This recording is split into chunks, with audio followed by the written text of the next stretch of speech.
Assalamualaikum warahmatullahi wabarakatuh. Jumpa lagi di Suketeki.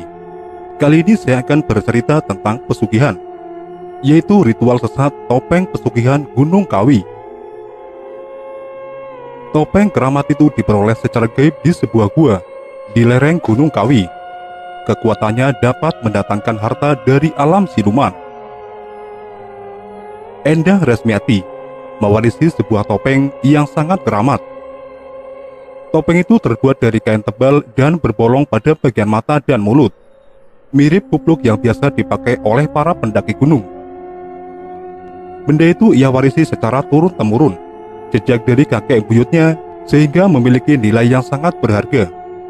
Kakek buyutnya dulu memperolehnya secara gaib ketika menyepi di sebuah gua di lereng gunung.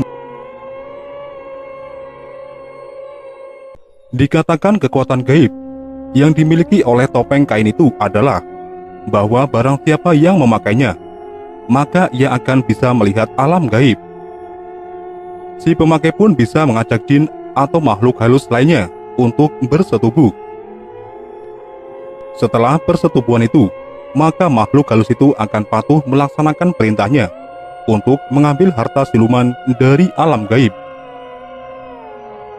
Untuk merasakan kekuatan gaibnya, topeng kain itu hanya boleh dipakai setahun sekali, yakni setiap tanggal 13 Suro. Setelah dipakai, topeng itu kemudian dimasukkan ke dalam peti, disertai bunga 7 rupa, kemenyan dan segelas air putih.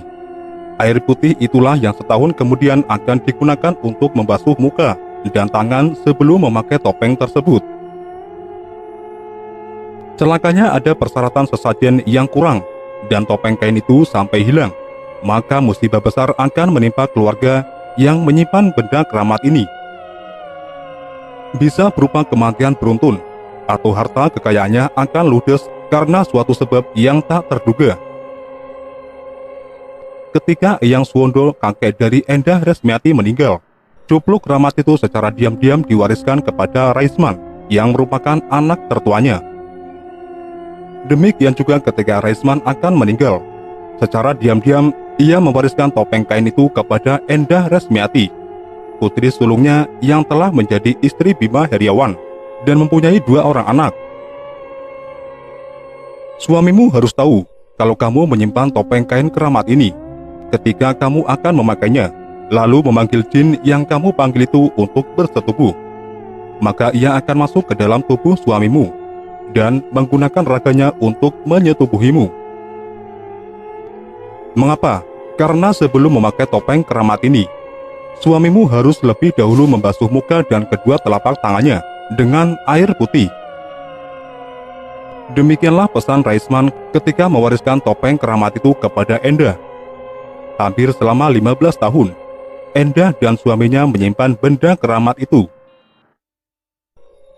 Ia baru akan mengeluarkan dan memakainya setiap tanggal 13 bulan Suro di depan suaminya. Setelah itu, ia lalu memanggil salah satu jin untuk masuk ke tubuh suaminya agar bisa menyetubuhinya. Setelah ritual ini selesai, ia akan menyimpan kembali topeng itu dengan menyertakan sesajen.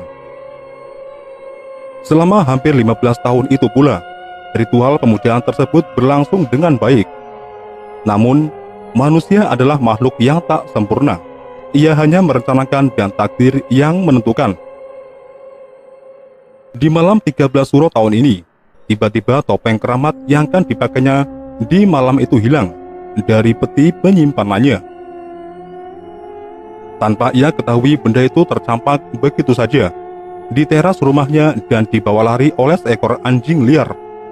Entah dari mana anjing ini datang, mungkin dia adalah hewan utusan siluman. Begitulah rangkaian peristiwa yang terjadi, hingga akhirnya sampai tiba malam 21 Suro. Di tahun yang sama, bencana itu pun terjadi.